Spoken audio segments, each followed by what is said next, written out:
Welcome to Western Kabuki. My name is Caleb, and I'm joined as always by my hosts. June, how are you doing? I'm doing good. I'm scratching C's all in the walls. I see the C's everywhere. My whole wall is fucking covered in them. I have to keep going. Every I'm doing time good. I close my eyes at night, I see them. Yeah, I see them everywhere. I'm doing idea great though. what you guys are talking about. Oh, you're about to learn, buddy. Alex, how you doing, man? Well, we've reached the period of the summer where my office gets incredibly hot because there's no air conditioning. So the technique I've learned is I crank it as hard as I can for about 15 minutes before we start, and then I turn it off and get damper and damper over the course of the recording. So looking forward to it. And special guest, we are honored to be joined this week by Julian Fields from the QAA podcast, kind of keeping the QAA influx to the Western Kabuki family going. How you doing, buddy? Fellow Megalians, welcome to Eastern Kabuki. Yes, dude. We have our own representative of the Megalians. This is so exciting. Yeah, I cannot believe we have someone from the movement. Mm-hmm. I've been in that forum since the beginning. Obviously, role playing a questionable character, ethically speaking, but I've been in there. I guess I don't know how we would really discuss. We're kind of talking about the South Korean gender wars and how that kind of intersects with the internet and gaming. Yeah, no, I think we kind of wanted to do this topic this week, like because it's kind of adjacent. Because we've been talking a lot the last couple of months, like vaguely about like the Gamergate. What's it called? The Gamergate movement, Gamergate 2.0 happening starting a couple of months ago. And I think seeing that, and like I don't know exactly how you found this, Caleb. I have never seen too much about this before. I like vaguely knew some of the modern gender dynamics in South Korea, but I had no idea anything about this until you came to us about this topic. But I think this was spawned because we've been focusing so much on like internet, like gaming culture in regards to like how it relates to politics. Yeah, I'm going to make a very explicit through line to how this connects to some of the other episodes if you've been following our Gamergate type content towards the end. Yeah, I just don't like when I was doing research for this, it was actually shocking to find how few like Western sources there were that were talking about this. It was very crazy because it's a very intense situation and lots of national news cycles and protests and literal violence and stuff that's happening over all this stuff. And I saw, so big shout out right off the top of the episode here to the Project Moon on YouTube, who did a 2-part episode on some of the stuff we're going to be talking about, the Gacha games and whatnot. But really, like, not very many podcasts, a couple YouTubers, and that was it. So I was surprised to hear that. I originally heard about this. I got tipped off, as always, from our maniacs in the Discord that showed me that Project Moon video. And from there, it just kind of spiraled into now like a multiple months long kind of research project that's probably going to produce multiple episodes. So shouts out to the Discord as well. Always provide us new freaks to take a look into. Definitely a shout out. Yeah. So before we get into any of that stuff, I think if you don't know much about South Korea, I think like when you think about South Korea, if you're unfamiliar, Western, you kind of think of it as, oh, that's this cool futuristic country that makes stuff like cool cars and computers and cell phones, and it's futuristic and whatnot. You know, it's always like that meme. It's like it's for Japan normally, but it's like, oh, America, whatever, boring. And then you think of like Korea or Japan, and it's like the soy face guy. Like, oh, it's so good. You know, everything's so cool. Everything's so good. Yeah.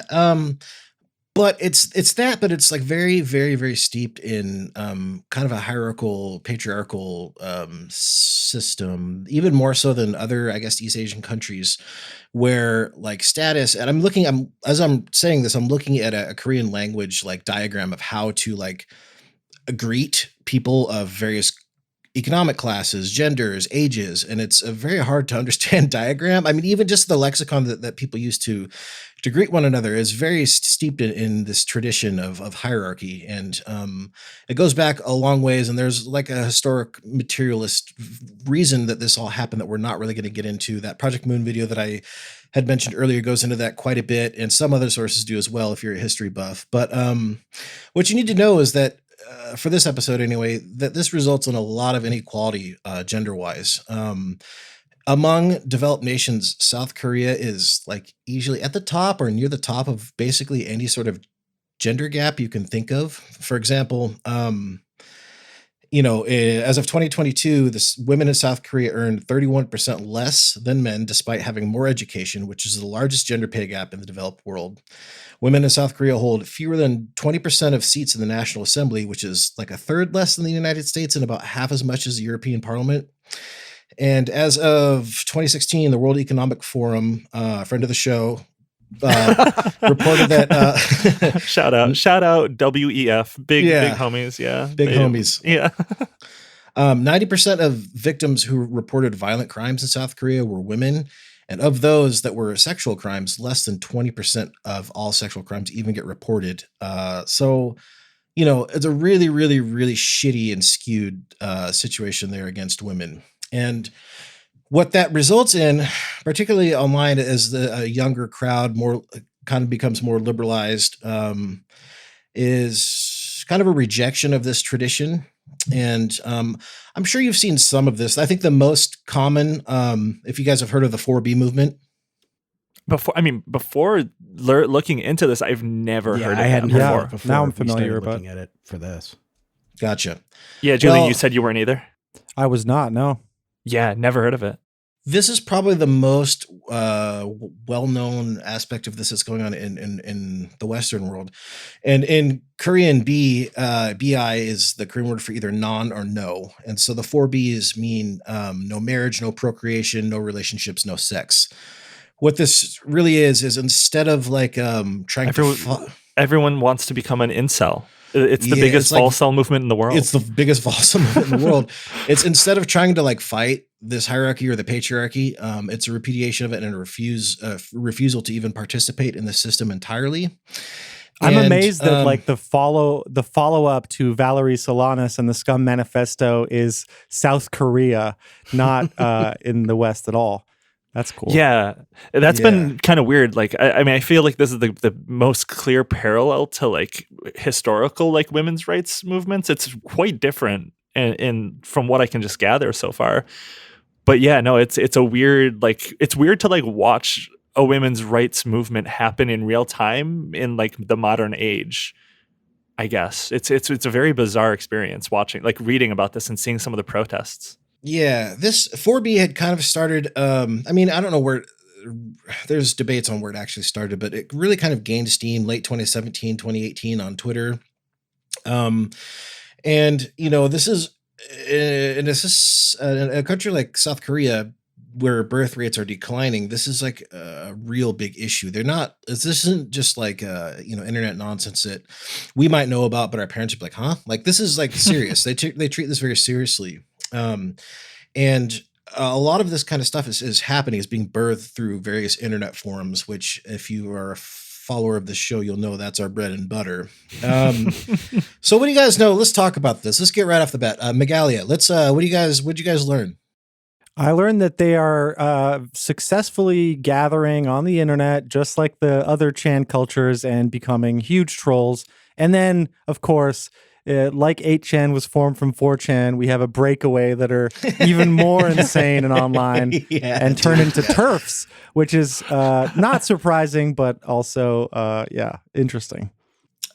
June, why don't you, I'll volunteer you for this. Why don't you tell the audience the logo that you're looking at here for the Megalians. So it's kind of like, do you remember the like, what was the logo, the thing that like white supremacists briefly tried to do? It was like the OK sign, the OK sign with like your fingers, and like you're making like a B sort of with your hand. But what the logo here is, it's you're with your hand, you make like a C. So basically cup your hand. Like it looks like a Lego character, their hand. If you're familiar with the Eurodance hit Short Dick Man by 20 Fingers, this is basically if you were telling someone you got a small one and you're holding it up. It's that in the West, I feel like that's like almost. It's like the symbol for like almost. Like, oh, so close. This like close. I almost scored a goal, but yeah, in this case, I just it took me a bit of time to realize that there probably is that second meaning of like they're holding it up to be like, you guys have short dicks. That's why we're not. Yeah. Yeah. No, so that's like what the symbol is. That's like the universal like feminist. Explicitly. That is what it is. That's like their, I don't know if you want to call it their calling sign, but it is that like little pinching sort of like C shape of a hand. Yeah. So this actually, Megalians even predate the 4B movement. So what the word Megalian comes from is a portmanteau of the MERS Gallery, which is the Middle East Respiratory Syndrome that was in like 2015, was kind of an outbreak, which if you went insane during the early parts of COVID, you'll know that was actually a really scary virus that had like an 11% fatality rate. So they were taking it pretty seriously that there was an outbreak in South Korea. But there was a website called the MERS Gallery where, Koreans would kind of just keep track, and there was, discussion. And for one reason or another, men decided to blame the MERS outbreak on women be shopping. Literally, it was this is only happening because women are going out shopping and having Starbucks. If women stayed home and didn't shop, then we'd be out of this mess. Jesus Christ. Yeah. So it's Merce Gallery, and then there's a novel called Egalia's Daughters, which is like a 70s Norwegian feminist novel that I read some excerpts of. It's very strange. Where it's like a flip. So women are the kind of the dominant gender, and I don't know, to take from what you will, what allusions you can draw from that. But that's kind of the portmanteau for where Megalians come from, and it's like a big tent kind of forum where people of all different stripes, a lot of genuinely like kind of progressive feminists who like want to build kind of, a big tent movement with the LGBTQ community and whatnot. But then there's also people that are, I guess, so browbeaten or fucked up from this horrible system that they're like the reverse woman black pill.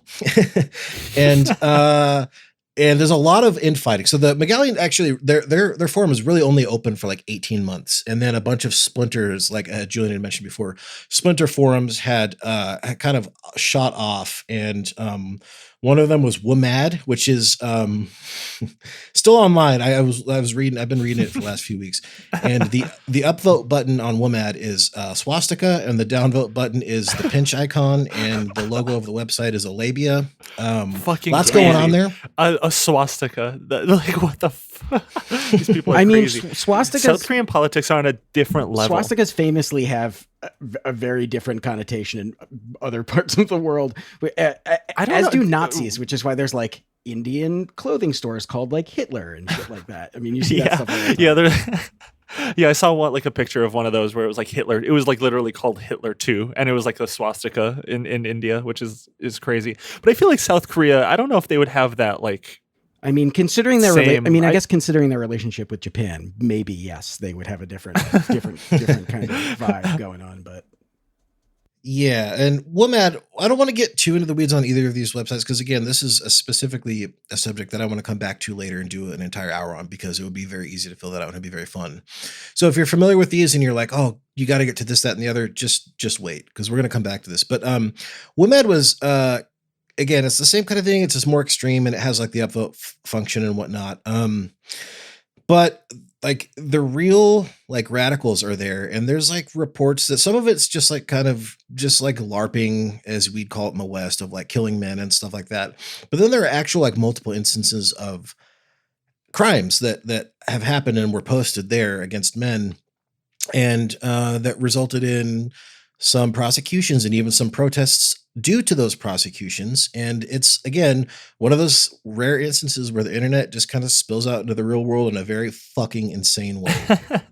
Things that we post about really shouldn't lead to real world consequences, but sometimes it does. It's always very scary. I feel like you know that better than most people do, June. I guess so. Well, in any case, the kind of the legacy of this really kind of started out as a niche forum, the Megalia forums. Their logo being the pinch icon really like permeated its way to mainstream culture in a way that I think is fucking insane and also hilarious. The little pinch icon. If you scroll down a little bit, you'll see a news article that's like multiple. Just what do you guys want to explain what's showing there? The one with the like pink haired girl. No, it's the the food one. Yeah, the food one. The food one. Yeah, sure. I'll describe it. So I'll read the headline. It's Korean brands remove ads featuring this hand gesture after men's rights activists complain that it's anti-male, and it's just like hands holding food, like with the C shape, just like how a you would chicken wing hold... drumstick or like a little smoky. Yeah. Like this is like if like Gamergate people in America, like they're insane, right? Like the people who complain about like, oh, whatever journalism, it'd be like if they went after like Totino's, like a Totino's ad because like someone woke. Yeah, because there's like a rainbow in the back. Like they do stuff like that, but like I don't know, this is like a little bit more absurd because it's not even like a woke symbol. It's just like it's someone's just holding food. It's it's just holding something. Like they're so terrified of this like C-shaped pinch thing that what the feminists have robbed from them is little smokies. That's what's going on. You can't even have little smokies in Korea anymore. Everything is anti-male. It's a real shame, but I now have to like full fist grip every chicken wing that I eat. And it makes all my fingers and my hand dirty. It sucks, but I just don't want to be confused with an anti-male activist. Yeah, no, you might be if you go out to dinner, you do the like little C, like you might be posted about in a forum about how anti-male, how misandrist you are. It's kind of a dangerous world that we live in these days, when people openly have C-shaped like holding things. The one thing I do think is weird is like, who would hold a cocktail wiener by like the two ends like that? You would kind of pinch one end of it. You wouldn't pinch like the two ends. I mean, maybe some people. If I saw someone eating it like that, I would just be like, that's a little odd. I probably wouldn't I wouldn't be offended. I mean, I'd probably use a fork in this situation. I'm going to keep it a buck. But, wait, so Julian, do you think this is an intentional use of that symbol? No. Is this no? Julian's going anti-woke on us. No, but I know what you mean. It's like if you like look at the article, like I don't know if we're gonna have all this in the show notes, but if you look at it, it's like I'm not saying that they're right, but it's like, okay, what are you doing? Why are you holding this wiener like this? I mean, ads are full of people eating things in weird ways because brands want them to be represented in a very specific way. Right. This is not unusual, and it certainly is not a sign of some sort of secret chicken wing conspiracy against men. Yeah. Yeah, this is just advertising. Well, what if I told you there was a specific ad that resulted in like a week-long news cycle nationally? I'm talking TV, newspapers, op-eds. Well, I would think you're making a joke. I wouldn't believe it. That would be crazy. That would be wild. That'd be wacky. Man, you're really good at setups, Juniper. Thank you.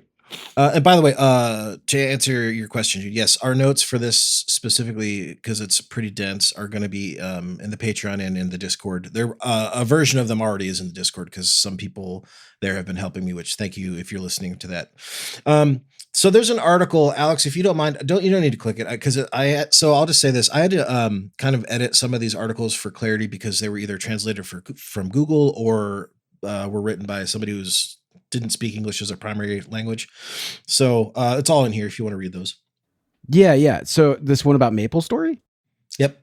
You guys know MapleStory? You guys ever played MapleStory? I'm not familiar with that game. I never played it, but growing up, I knew what it was. It's like still around.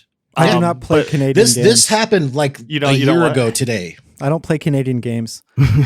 Wait, that's right. Yeah, this is a Canadian game. I mean, growing up, I don't know. This game was pretty popular when I was a kid, like in middle school. Mm-hmm. That's really the only reason why I know of it. Never played it. I know what it is. Okay, so this is from Korea Jungang Daily, or the Korean Business Wire. Okay. And it says, an animated promotional video for Nexon's online game MapleStory was taken down over the weekend after some viewers called the animator a feminist and accused the production of deliberately planting a controversial hand gesture associated with misandry throughout the video. That's the C symbol, by the way. Yeah. So, by the way, if you look at the notes, there's a link to the article, to the commercial in question here.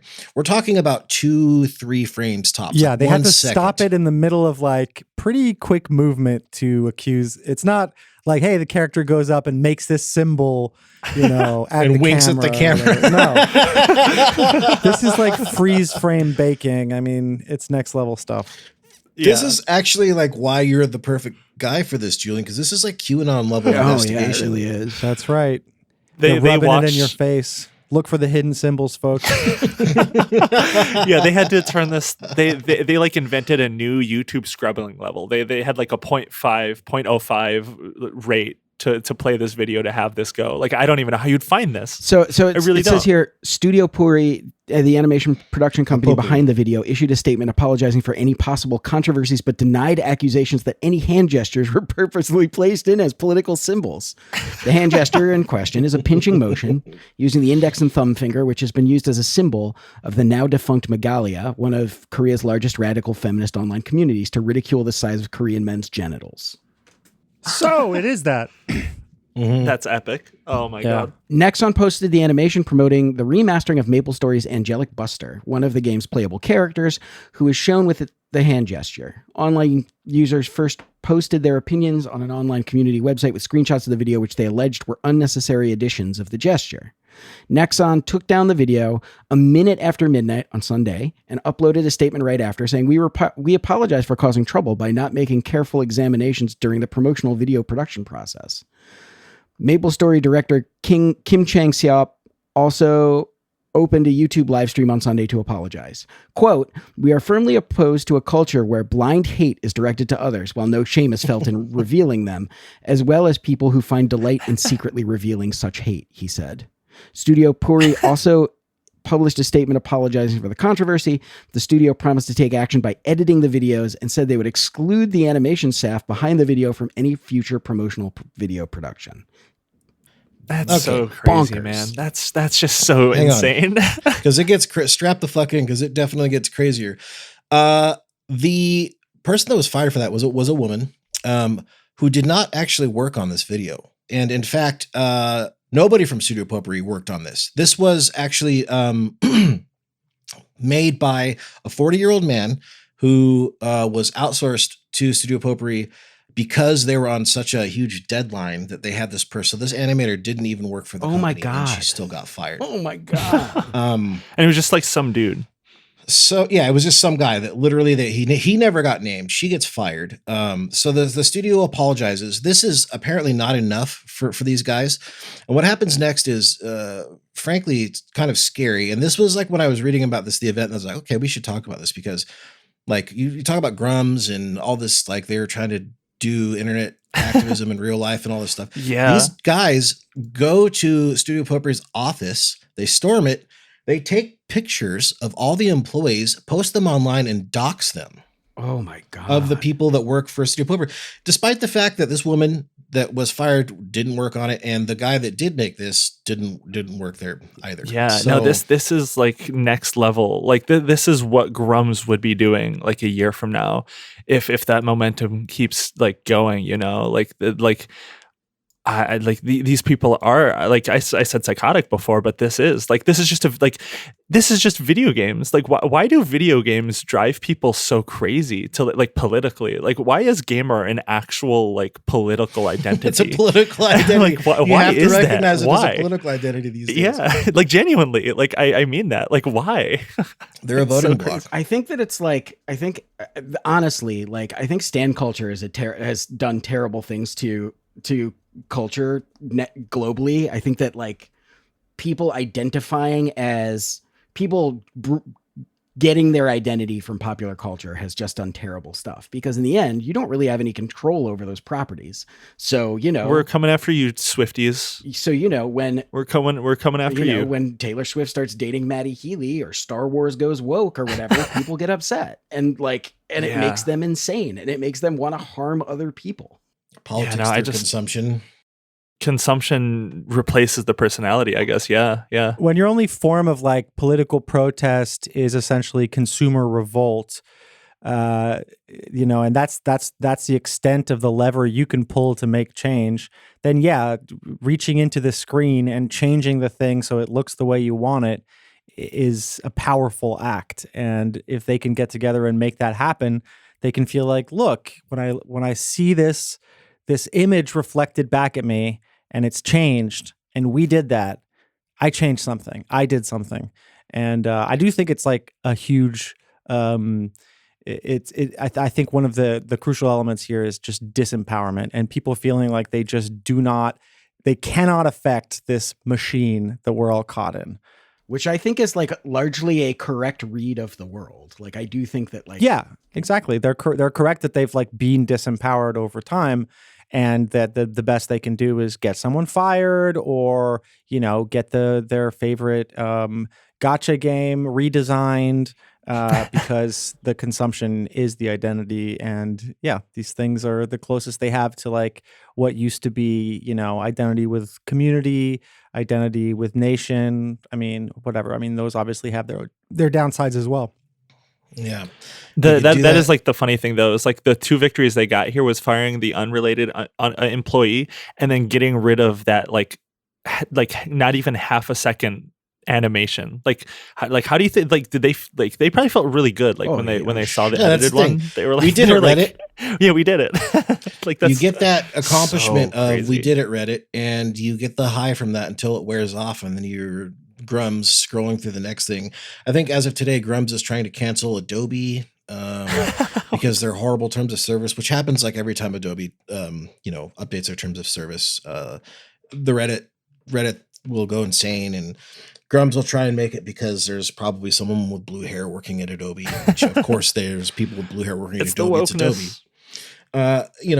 So they're just kind of always a swarm of locusts looking for the next thing. And so it shouldn't really come as a surprise to you guys that she wasn't the only woman in this kind of gender war situation to be fired for, I guess, the actions of somebody else who she had nothing to do with. Did you guys know much about the Ishmael Project Moon situation? Had you heard about this before this episode at all? Or no, nothing about this. I was like familiar with South Korean gacha games just as a concept and how popular they were. So like back like years ago, like especially during the pandemic, like early pandemic, I actually played. I think in some of the stuff that some of the research that you sent us, Caleb, they mentioned at one point. I can't remember what it was called, and I played a shit ton of it. It was one of the it's Genshin Impact. Mm-hmm. I played. It's kind of embarrassing. I probably put in like at least 1,000 or more hours into that game, and that was a South Korean, or is still a South Korean gacha game. But it's not like a phone game. It's a computer game. I think you can play it on your phone too. But it's kind of like an open world. Yeah, June, you tell me. A gacha game can be any kind of game, but the gacha mechanism is when you get like a character or skill. You explain it. It's like that lottery system, like it's like you pay the however much money or use the in-game currency, and you do like the lottery, and you might get like a character or like a weapon or like nothing. So that's like kind of the base mechanic of a gacha game is like there's a game there. It could be anything, but the main mechanic for these companies to make money off of them is that paid like lottery in-game system with like the rewards that you get from it. So like for example in Genshin Impact, it's like the rewards from like the gacha system were like rare characters that have like different abilities, different like, and like really like rare weapons that like could be used for these different characters. So that's like kind of what a gacha game is. It comes like, from those machines where you used to put a coin in them, and well, they still exist. And then the little plastic ball comes out, and you crack it open, and you see what you got. And you can have like more rare characters or less rare characters, and but it comes from like the physical world before it was ever like a mechanic in the video game. It's basically gambling for children. Yeah. Yeah, that's true. Yeah, I guess those are really popular in especially like Japan, Korea, China. Those machines, they're everywhere. Yeah, I've seen them a little bit, like the ones that would be in like Japan, in America, like in shopping malls a few times. Like they're here. They're just not as common. Right. Well, they're super popular, and actually, a friend of mine introduced me to a website where you can play like the crane games or whatever, like through a webcam, and then you can get your prize mailed to you. They're crazy popular over there, and I guess over here too to a lesser degree. But yeah, I just in love the different crane ways. game. The crane game is a huge and defining aspect of my life. One time I was at a Denny's in Canada and I won 3 things in a row with 3 coins. Yo, You can actually that's win good. those? Oh Yeah, well, Oh, you yeah. used to be able to, but now, of course, the world's gone Due to woke. woke, yeah. Well, the way those crane games work is a lot like like a slot machine. They're designed to pay out every so often. So the way they work is that the actual tension strength of the claw is weak for most of the time, and then occasionally will be strong enough to pick a thing up based on some arbitrary based on some sort of arbitrary calculation they have made.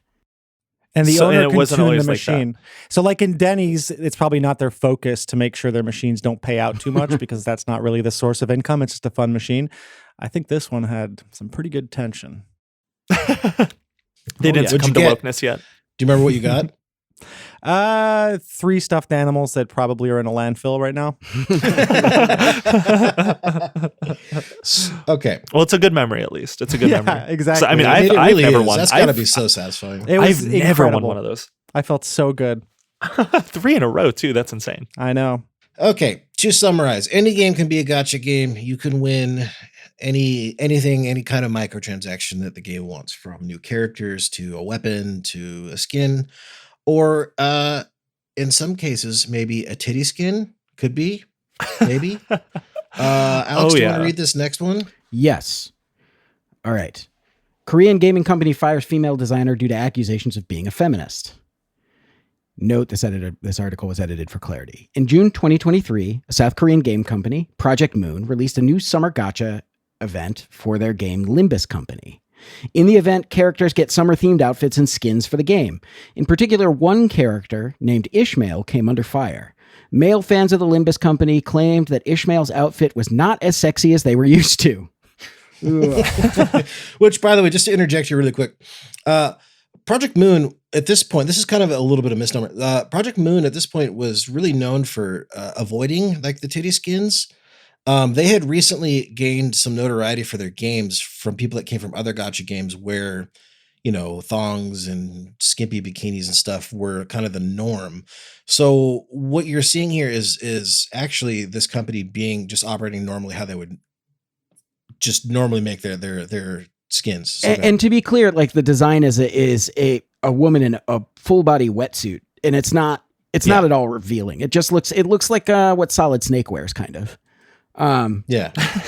Not as sexy as they were It's used not to. revealing, except it literally looks like they're nude, except it's not skin. It's the skin suit. I don't think many wetsuits curve under the breasts like this one. Yeah, I guess that's true. It's just not enough. It's not enough for them. Not enough. Male fans of the Limbus Company claimed Ishmael's outfit was not as sexy as they were used to, and the outfit did not show enough skin. In summer gacha events from other developers, female characters are usually dressed in skimpy designs such as bikinis. In Ishmael's case, she was dressed in a wetsuit instead.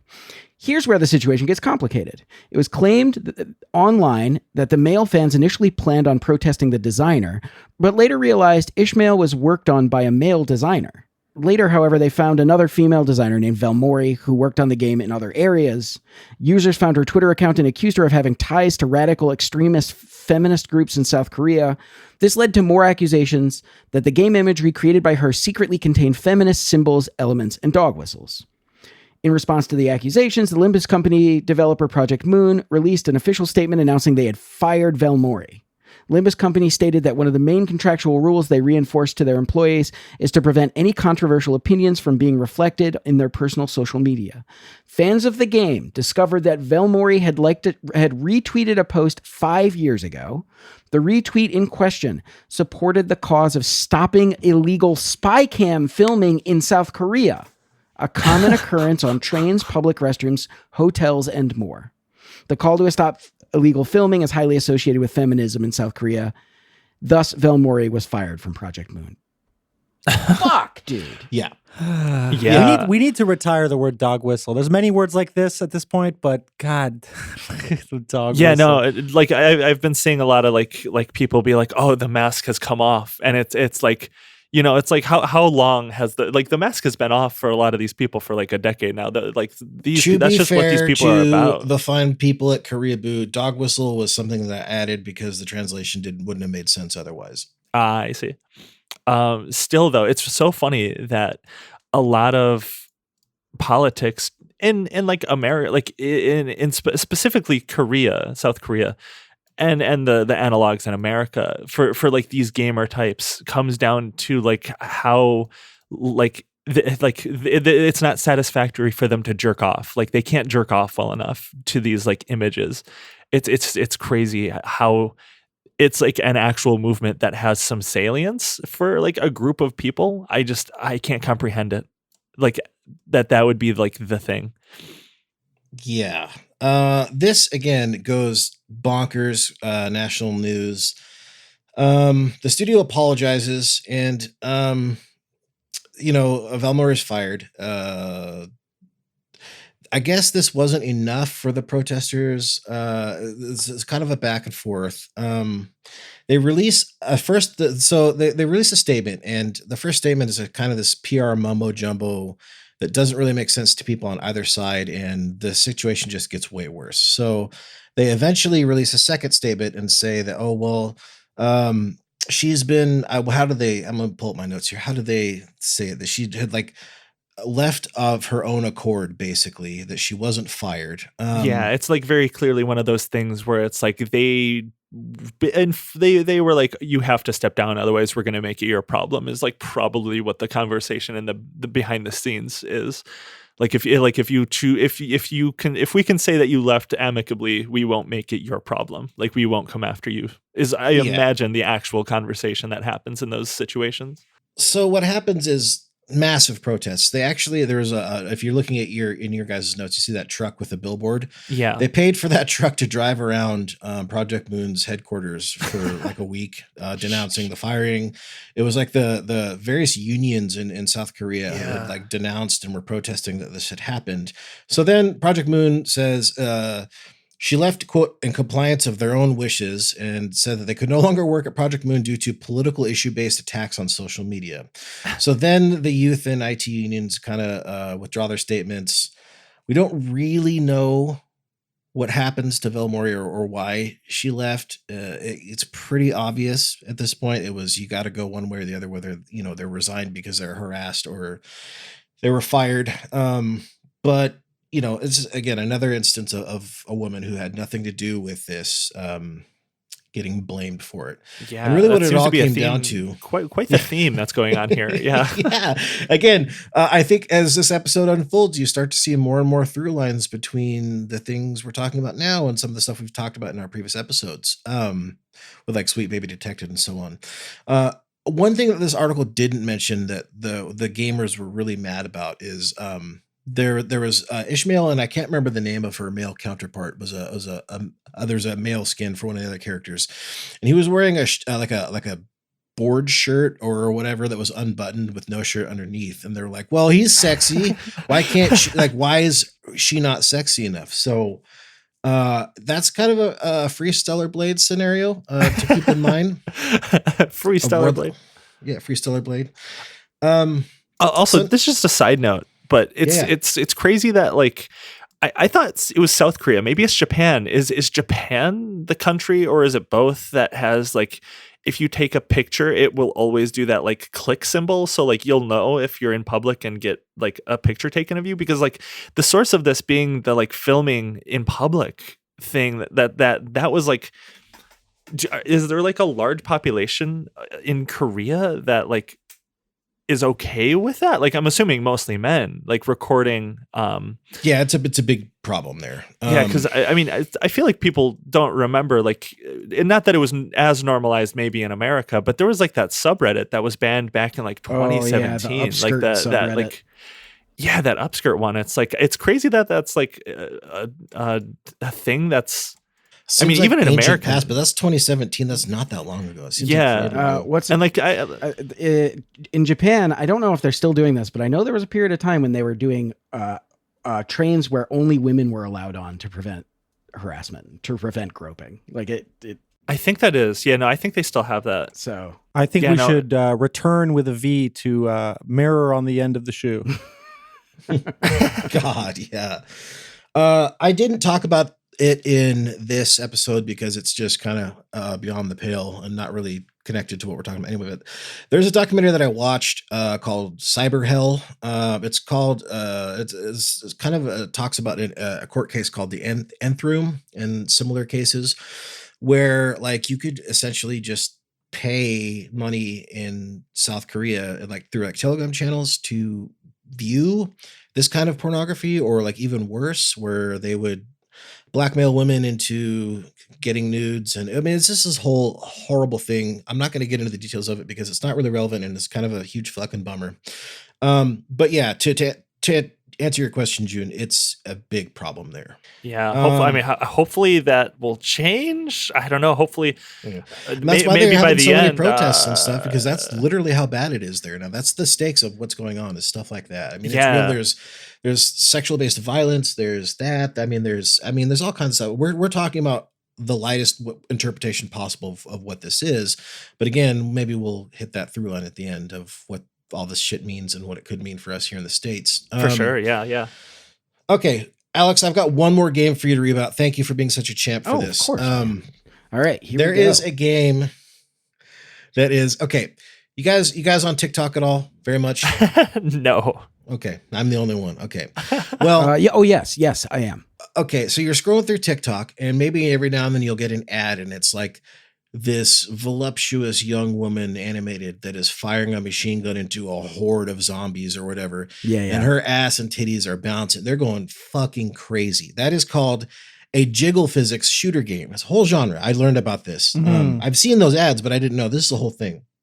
Jiggle physics is the entire genre. There is a game called Nikke, Goddess of War, it's published by a Chinese company, although it was a South Korean developer called Tencent, and they made a jiggle physics shooter game that has a lot of parallels to the Free Stellar Blade situation. Alex, if you want to take it from there. Yes. This is called China Blamed for Goddess of Victory, Nikke Censorship, despite being unavailable in China. Interesting. Goddess of Victory. Nikke fans have turned to social media to complain about censorship of in-game content.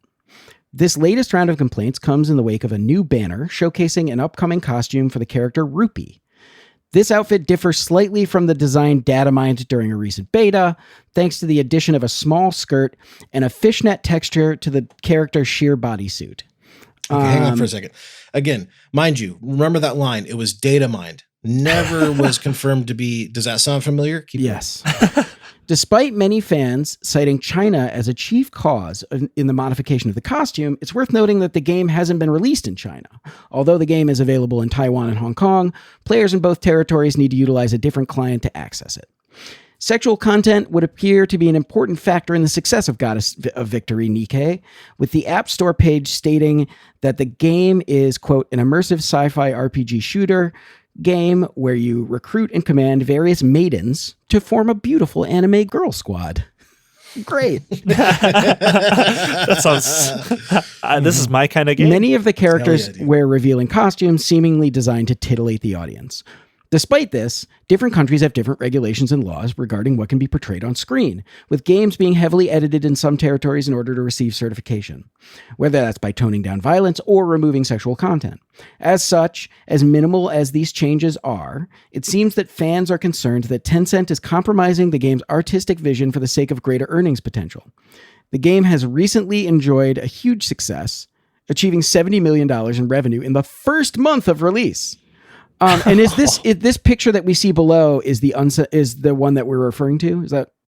Yeah, censored was the word censored versus uncensored. That was put there by a Redditor. No. Okay, so just to describe these pictures, it's pictures of an anime girl with a short blonde bob, wearing a hat and like sort of she's got like shotgun shells on her skirt, and She's ready for fucking combat, dude. yeah, she's ready to. She is part of a beautiful anime girl squad. Yeah. And in the uncensored version, almost her entire breasts are out, save for a little spot that covers up the nipples in the lower, I don't know, And her The lower- the strap for her gun is going right between her honkers. Yeah, the lower fifth maybe. Mhm. And then also she's wearing shorts and garters and stockings. The censored version is almost exactly the same, except the line of the shirt has gone up a few inches on her boobs. There's still plenty of cleavage. The strap of her gun is still going between her breasts, and she's wearing like a bit of a skirt, I guess, that makes it a little longer. Well, I looked into this, by the way. That's actually just a nice cropping job by the Redditor. Her legs are still very visible. Okay. So I go on. Sorry. No, please. I was just going to say, like, whenever these types of people will talk about censorship in video games, like, in my head, like, I'm a very politics brained person. When I think censored, it's like, oh, what opinion, I guess, are they censoring? But when these people talk about censoring, it's just like the titties are just a little less visible. That is their level of censorship, and I always find that like really goofy. Yeah. that is like censorship. Can you imagine how much better GTA 5 would have sold if Michael had a dick print? Frankly, some bad censorship that they didn't have that. Holy shit. Didn't even think about that. To be clear here, there was never, as far as I could see, never any confirmation that China is the reason this game was censored. It never was released in China. Chinese players would have to use various VPNs or whatever to play this game. The picture on the left, the quote unquote uncensored version, again, was data mined and may not have ever been intended for mainstream release. There is actually, I didn't include this article because I figured by now Alex would be tired of reading, but Tencent, the company, released an ad in Thailand basically calling the people that were mad about this Gooners and were like making fun of them for being too horny. And they got so fucking mad that they had to apologize and take down the ad. Which the first political incident referencing Gooners. That's kind of sick, actually. Does this specific situation sound familiar to you guys? This is the Do you Stellar at home Blade if you story. listen? Want to hear something crazy? What is it? I edited the article to take it out. The company that made this game, Shift Up, the company that made Stellar Blade. Get out. So same exact one. There's same no way. Fucking situation. This situation right here is why Mark Kern Grums was so upset about Free Stellar Blade. He didn't want to see this crisis repeat itself. This is what he was mad about. This is why Gamergate 2.0 is happening in some ways. American Patriot. This is it. Do you think he knew that? Do you think he intentionally? Yeah. He 100% knew. The Shift Up made both games. He knows Shift Up. He knows, like, he's probably jacked off to this game, to Nikkei Gawasen. Shift up, just like the tank top on the girl. Censorship. It's all connected. It's all connected. I mean, it literally is. It somehow is. It is. And I wanted to kind of draw that parallel because when we talk about like some of the more horrific aspects of this episode, and how we know through, again, we talked about this in various episodes, how the right likes to pipeline through video games and prey upon, I guess, the impotent anger of gamers who feel like they don't have a voice, and that's how they kind of recruit the guys into being anti-woke and conservative. It makes you think, what happens if these guys get everything that they want?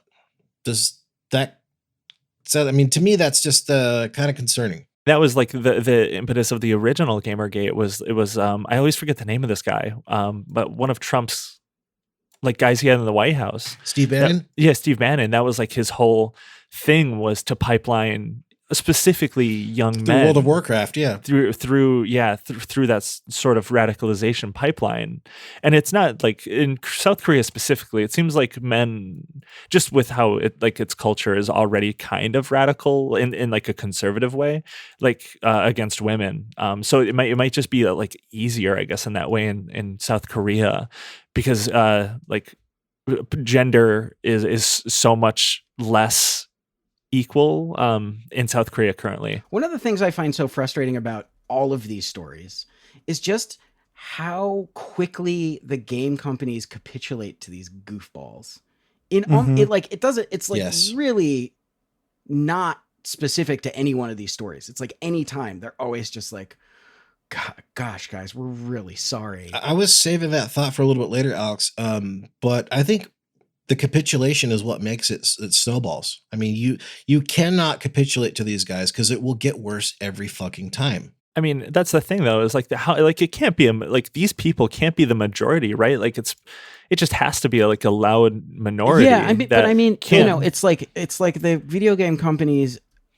Like, yeah, why are they so scared? Because why are they so immediately legitimize scared? them by capitulating to this tiny fringe minority, and then people start paying attention. Then it becomes news cycles, right? The thing that happens is there are people at the company who don't deal with the day-to-day stuff. They're not community managers or whatever. And they go, oh, we just want these people to stop yelling at us. We want to be the good guys. So we'll do whatever they say. And then once they realize that works, I mean, that's kind of it. Yeah, they've never been dogpiled in the quote tweets before. That's why, like, the Helldivers community mod that got fucking bonked. We got to support community managers who tell nerds to fuck off. I mean, they are the front line in all of this.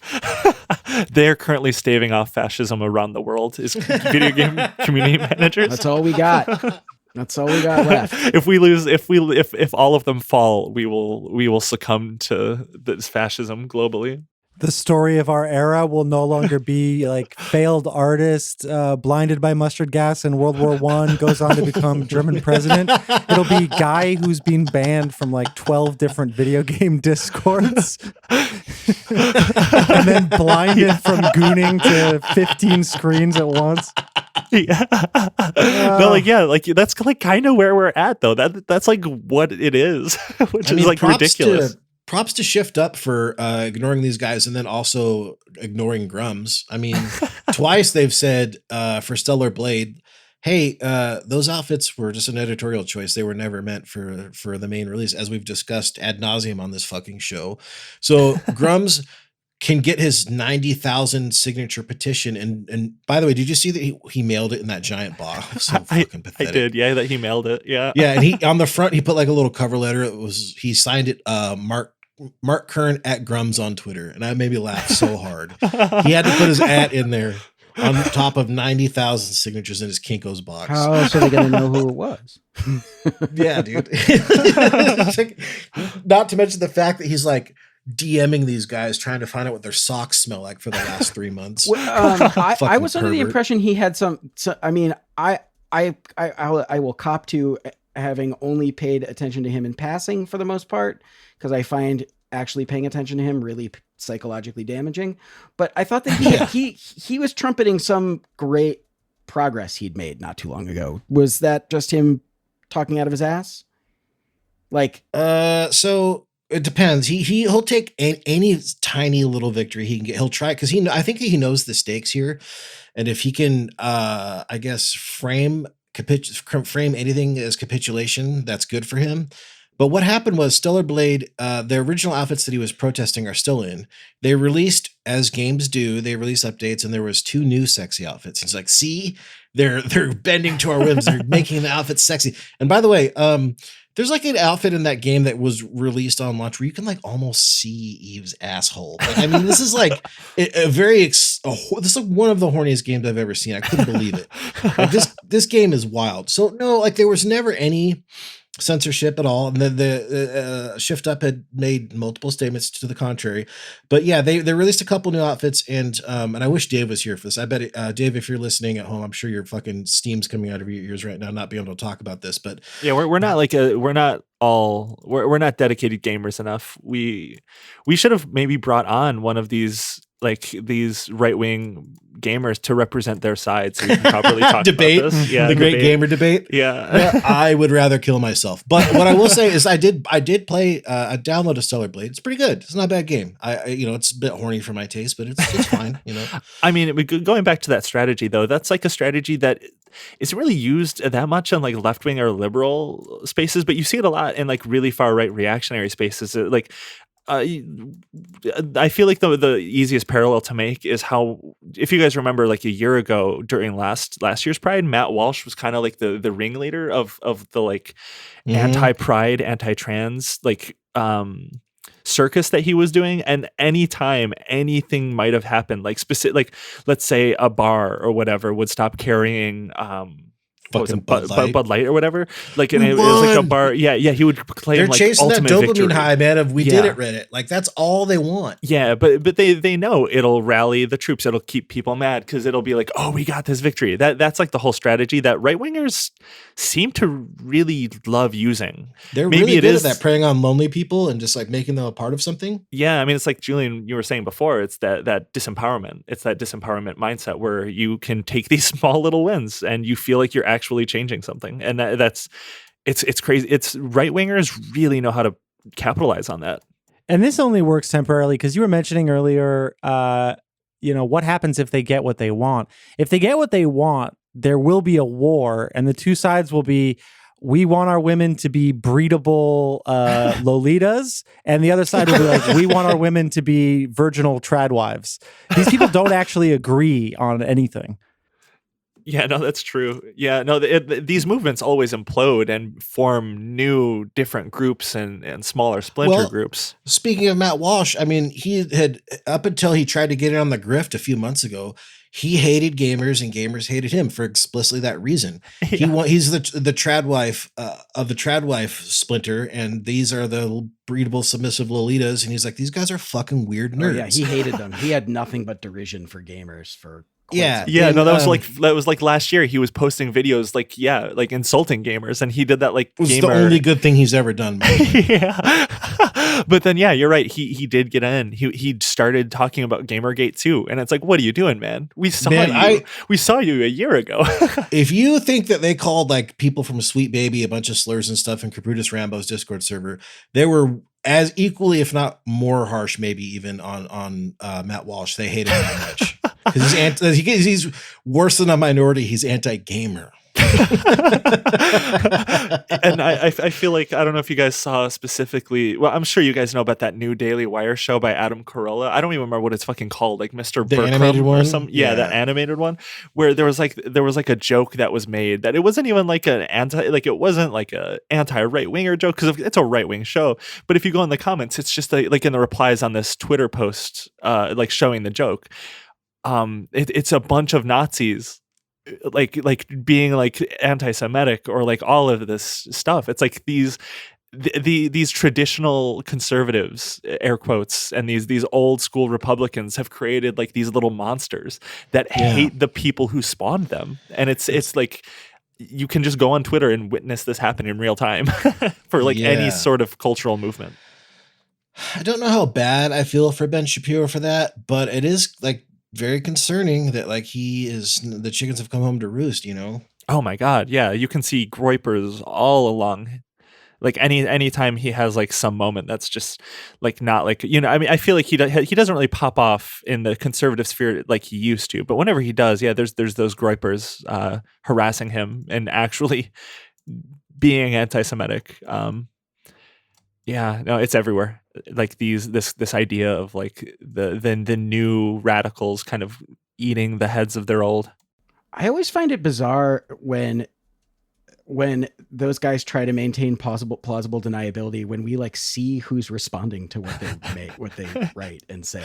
Like no one's fooled. Everyone sees what you're up to. Yeah. I mean, that's also the thing, is a lot of these people aren't really pretending to hide it anymore either. I feel like, at least that's what I've noticed the last 6 months or so. These people aren't really trying to have a mask. They have taken the mask off, they like for a while now. Yeah. So, Julian, are you ready to add us all on Steam? You ready to become a capital G gamer American, gamer Canadian? Are you Canadian? Gamer Canadian? I am Swiss, technically. That is my nationality. So I'm going to stay neutral on this. And I will say that just being on Steam, the advent of sexy games is so funny because I will check like, oh, what's this week? What are like the top whatever games that are kind of trending just to see if something catches my eye that I want to play. And there's always like something hilariously sexual. So yeah, those Steam's are a the cool ones place. that always have like microtransactions too. Yeah, Oh, of there's course, like Korean dating simulator games you basically have to pay to get a date. Those exist, by the way. Maybe They're another time always we can- called like FondleQuest or like it's really amazing. Oh, man. I want to Google that so bad, but I don't want to because it probably exists. We should play one of those in Discord. The dude. only one of those games you're allowed to play is Hatoful Boyfriend, the one where you have to. Yeah, Oh, those are yeah, awesome. yeah. Well, you can also get murdered and beat up by like gangs of other birds and stuff. So careful. That's a real game. That's a game for real Yeah. gamers. Yeah. Yes. Julian, is there anything you'd like to promote besides your lovely podcast, which I'm sure our fans already listen to? Or you better. Sure. Just go follow me on Twitter, Julian Field with 2 E's, and go listen to QA podcast. Really appreciate it. Yeah. Yeah. It was a lot of fun. Thank you so much. Of course. Megalians out.